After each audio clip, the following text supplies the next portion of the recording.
Le damos la bienvenida, los buenos días a Mariana Mota, de la Institución de Derechos Humanos. Bienvenida, un gusto recibirla. Hola, y Ricardo Maggio es argentino, director del sitio de memoria del ex Centro de Detención y Tortura Automotores Orletti. Bienvenido, Ricardo, un gusto. Gracias, muy amable. Recibirte.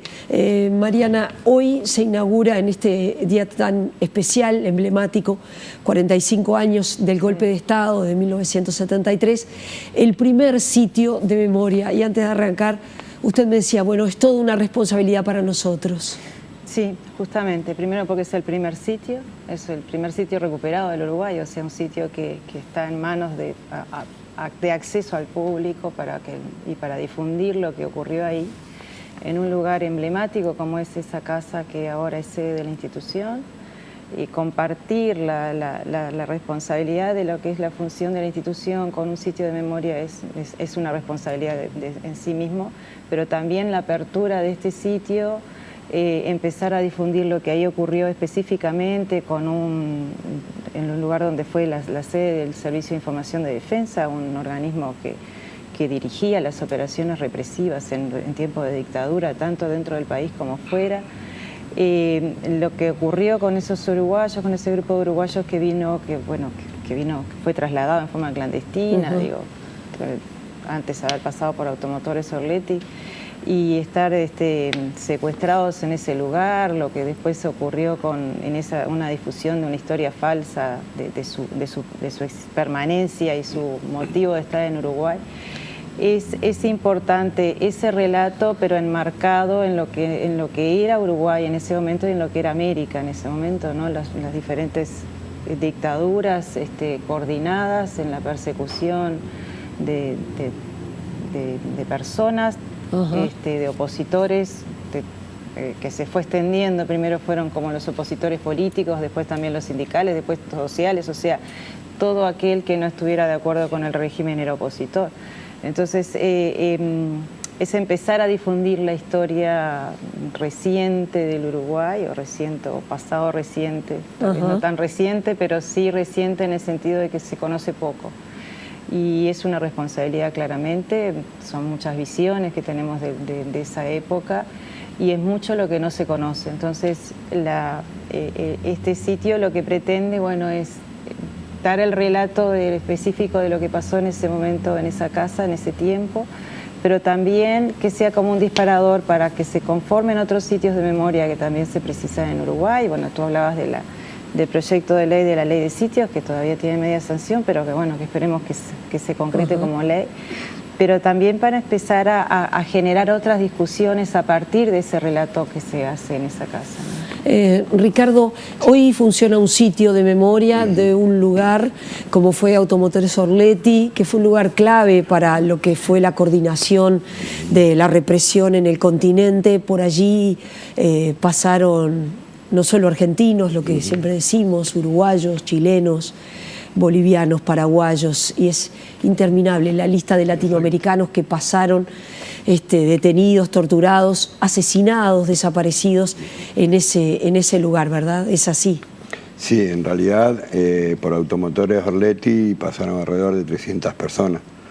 En su mayoría eran, digamos, hermanos latinoamericanos, cubanos, como vos decías, peruanos, paraguayos, chilenos, uruguayos.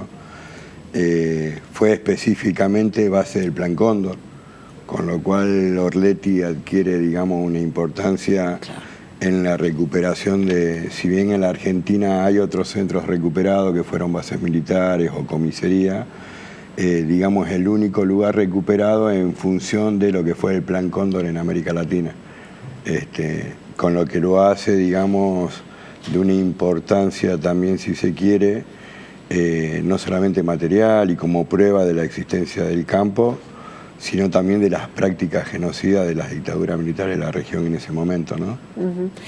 ¿Cómo, porque bueno, el Uruguay va a inaugurar recién el primer sitio, ¿qué nos puede contar de qué es efectivamente este sitio de memoria, Automotores Orletti? En realidad, Automotores Orletti fue recuperado en el año 2009, porque estaba en manos privadas, hubo todo un proceso de denuncia por parte de los organismos de derechos humanos, por parte de mismo los sobrevivientes, los compañeros liberados, digamos, de ese lugar, las asociaciones de familiares de uruguayos y chilenos que denunciaban permanentemente ese lugar como campo, hizo que la legislatura en un momento declarara ese lugar de interés, y después llevó a una ley de expropiación por el cual se le pagó un dinero al dueño de la casa y ese lugar fue recuperado por el Estado. A partir de ahí estuvo 3 años funcionando prácticamente con un equipo de conservación y de mantenimiento que hizo todo un relevamiento con respecto a la materialidad, digamos, de lo que se podía encontrar en el sitio, marcas, hubo distintos hallazgos, desde proyectiles hasta prendas de vestir, tambores, digamos, cosas que quedaron del momento del aparato represivo y que el dueño también los tenía guardados, o sea, nunca se había deshecho de eso. Y después lo que se empezó a hacer a partir del 2011, se armó todo un equipo de trabajo con un área de investigación, un área de educación, un área más cultural. Y hoy lo que se hacen son no solamente el tema de las visitas con respecto a demostrar, digamos, y a contar lo que sucedió con el terrorismo de Estado en ese lugar, sino que aparte esto de lo que hablaba Mariana, ¿no? La historia del pasado reciente con respecto al presente. Y cómo las cosas, digamos, tienen siempre un hilo conductor que nos llevan a distintas situaciones en nuestro país, por lo menos en Argentina, que tienen mucho en común con lo que fueron los modelos económicos, ¿no? O sea, los modelos económicos neoliberales llevaron a la represión, llevaron al hambre, llevaron, digamos, a un genocidio, y eso permanentemente son ciclos que lamentablemente la Argentina sufre. Pero en el sitio se hacen talleres desde escuelas primarias, escuelas secundarias, organizaciones políticas, organizaciones sociales. Es un espacio abierto hoy por hoy, más que nada para que el territorio, las organizaciones del barrio puedan expresarse y generar ese vínculo entre el espacio que sea abierto a las necesidades del territorio, del barrio. Mariana, 45 años del golpe de Estado se cumple hoy. Hay muchos debes.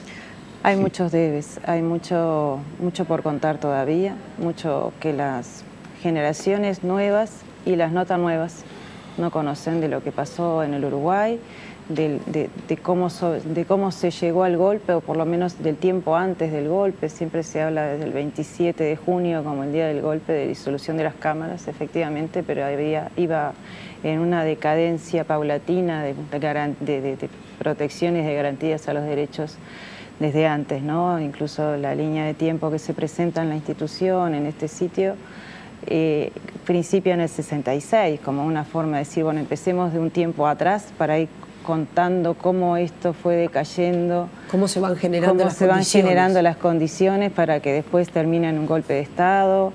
Y bueno, y ahí mucho más todavía, por supuesto, ¿no? La cercenación de derechos desde los más esenciales a después todos los demás, y cómo toda la sociedad se vio perjudicada, porque siempre se hace foco, obviamente, y es lógico hacer foco en las graves violaciones a los derechos humanos, pero cómo toda la sociedad uruguaya, además una sociedad pequeña en número, ¿no?, pudo ser absolutamente vigilada. Entonces el Servicio de Información de Defensa no solamente estaba vinculado con las graves violaciones, sino también con la vigilancia de la sociedad, con las destituciones, o sea, tenía intervención en todas las políticas represivas. Entonces también es interesante desde ese lado ver cómo funcionaban los organismos represores. Y bueno, 45 años conmemorando un hecho horrible, el inicio de un periodo muy oscuro para el país, y conocerlo para saber cómo hay que fortalecer las instituciones, cómo hay que saber defender los derechos y para evitarlo, o por lo menos tratar de no caer de nuevo en eso, ¿no? Ricardo, en el caso de Argentina,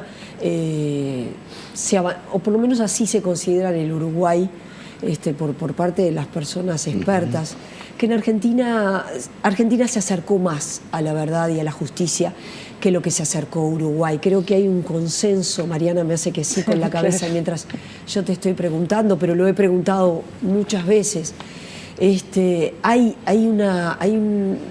Hubo un mayor compromiso incluso social de la sociedad argentina, de los poderes del Estado, para acercarse más a la verdad y a la justicia. Sí. Eso no quiere decir que no haya debes. Seguro, seguro. En realidad, digamos, la lucha, bueno, es indudable la lucha de las madres y abuelas de Plaza de Mayo, conjuntamente con los organismos, digamos, es un sello para la Argentina, ¿no? El pelear siempre en contra del olvido, en contra de que no haya proceso de justicia, pidiendo a la aparición con vida, después juicio y castigo. La Argentina, digamos, desde el retorno democrático, digamos, pasó por distintas etapas los procesos de justicia o de expresión popular de los organismos de derechos humanos. Hubo políticas estatales, digamos, el tema de el juicio a las juntas, pero después la audiencia de vida y el punto final, ¿no? Con el cual todos los represores de menor rango militar, digamos, quedaban todos en libertad. El tema de los indultos en los 90 con Carlos Menem. Después el impedimento a la justicia plena en la época de la Rúa, digamos, cuando se plantean los juicios por la verdad, en la que solamente los represores, si querían, iban, hablaban, podían decir sus barbaridades, pero no eran condenados. Y todo ese proceso de crecimiento del movimiento de derechos humanos y una sociedad que también acompañó toda esa lucha, hizo que en un momento el Estado tomara como políticas públicas, digamos, las banderas de los organismos de derechos humanos, de memoria, verdad y justicia. ¿Qué pasa hoy con un gobierno diferente en estos temas? ¿Cuál es el compromiso del presidente Mauricio Macri con estos temas de derechos humanos? Y, a ver, el gobierno claramente tiene una posición ambivalente con respecto a los derechos humanos. Y de hecho muchas veces con declaraciones muy peligrosas, ¿no? Practicando, digamos, el negacionismo, diciendo que no fueron 30.000 desaparecidos, cuando todos sabemos, digamos, que es un símbolo ese número en realidad. Y el negar que hayan sido 30.000 ya de por sí habla de una decisión política con respecto a la lucha de los derechos humanos. El tema de decir que, bueno, los derechos humanos son un curro, y después el secretario de Derechos Humanos, igual del cual, digamos, nosotros como sitio de memoria pertenecemos a la Secretaría de Derechos Humanos, digamos que no ha tenido una función muy lúcida que digamos en su cargo. Claro. No solamente con respecto a las políticas con respecto al terrorismo de derechos humanos, o sea, digamos... Cuesta mucho establecer políticas de Estado que trasciendan los gobiernos de turno. Sí, porque es evidente que hay un cambio, el cambio de signo político en Argentina conlleva a este cambio. Digo porque si uno piensa en otros países, como el caso de Alemania, en Alemania el discurso oficial contra el nazismo atraviesa todo el espectro político. Todos los que vamos a Alemania hacemos la recorrida como turistas, como visitantes, hacemos la recorrida por lo que ellos simbolizan, esos sitios de memoria que el Uruguay todavía tiene solo media sanción. Ellos tienen una recorrida que se llama Recorra la Alemania nazi y te muestran los lugares que fueron bastiones de los nazis. Eso es una política de Estado. Claro, pasa que hasta que no se trascienda la cuestión política que está inserta dentro de esa discusión, de eso, de la lectura de la historia, hasta que tiene que dejar de ser una cuestión política partidaria para ser una cuestión de Estado. Digo, esto es una cuestión que le sucedió a la sociedad y que tengan además los gobernantes la visión de Estado y no partidaria de decir, bueno, esto me interesa, no me interesa en mi agenda, esto tiene que trascender. Y los derechos humanos y la protección de los derechos humanos no es una cuestión política partidaria, es una obligación fundamental de todo Estado. Y eso es lo que debería hacer que permaneciera aún en las diferentes administraciones que pudieran sucederse en un país.